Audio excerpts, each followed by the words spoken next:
जय श्री राधे कृष्ण।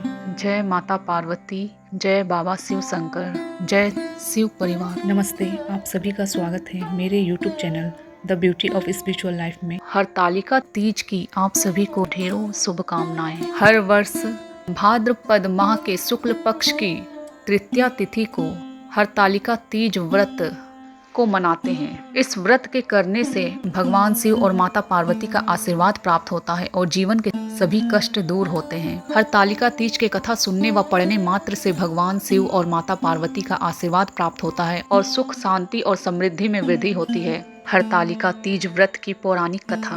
एक बार भगवान शिव जी ने माता पार्वती को उनके पुनर्जन्म की याद दिलाने के लिए हरतालिका तीज व्रत की कथा सुनाई थी। पिछले जन्म में माता पार्वती ने भगवान शिव को वर के रूप में पाने के लिए बहुत छोटी उम्र में कठोर तप और घोर तपस्या की थी।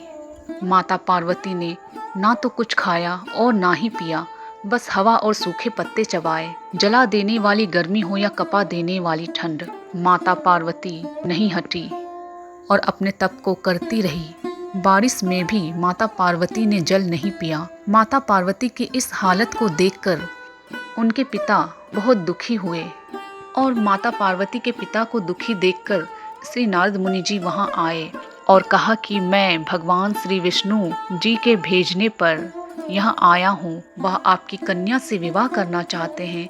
इस बारे में मैं आपकी राय जानना चाहता हूँ। श्री नारद जी की बात सुनकर माता पार्वती के पिता बोले, अगर भगवान श्री विष्णु यह चाहते हैं तो उन्हें कोई आपत्ति नहीं। और श्री नारद जी ने यह सारा वृत्तांत भगवान श्री विष्णु जी को कह सुनाया। परंतु जब माता पार्वती को इस विवाह के बारे में पता चला तो माता पार्वती दुखी हो गई। माता पार्वती की एक सहेली ने माता पार्वती से उनके दुख का कारण पूछा। तब माता पार्वती ने कहा कि मैंने सच्चे मन से भगवान शिव का वरण किया है, किंतु मेरे पिता ने मेरा विवाह श्री विष्णु जी के साथ तय कर दिया है। मैं विचित्र धर्म संकट में हूँ। अब मेरे पास प्राण त्याग देने के अलावा कोई और उपाय नहीं बचा। माता पार्वती की सखी बहुत ही समझदार थी। उसने कहा, प्राण छोड़ने का यहाँ कारण ही क्या है? संकट के समय धैर्य से काम लेना चाहिए। नारी के जीवन की सार्थकता इसी में है कि जिसे मन से पति रूप में एक बार वरण कर लिया, जीवन पर्यंत उसी से निर्वाह करे। मैं तुम्हें घनघोर वन में ले चलती हूँ, जो साधना स्थल भी है और जहाँ तुम्हारे पिता तुम्हें खोज भी नहीं पाएंगे। मुझे पूर्ण विश्वास है कि ईश्वर अवश्य ही तुम्हारी सहायता करेंगे। माता पार्वती ने ऐसा ही किया।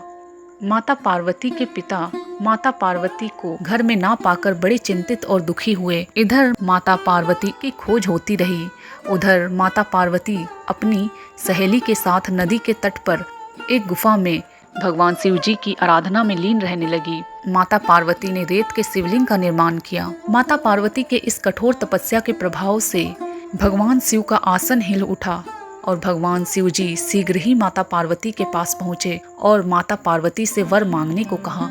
तब अपनी तपस्या के फलीभूत अपने समक्ष पाकर माता पार्वती ने कहा, मैं आपको सच्चे मन से पति के रूप में वरण कर चुकी हूँ। यदि आप सचमुच मेरी तपस्या से प्रसन्न होकर यहाँ पधारे हैं तो मुझे अपनी अर्धांगिनी के रूप में स्वीकार कर लीजिए।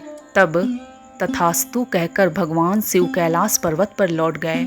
उसी समय श्री गिरिराज जी अपने बंधु बांधवों के साथ माता पार्वती को खोजते हुए वहां पहुंचे। माता पार्वती ने सारा वृत्तांत बताया और कहा कि मैं घर तभी जाऊंगी अगर आप महादेव से मेरा विवाह करेंगे।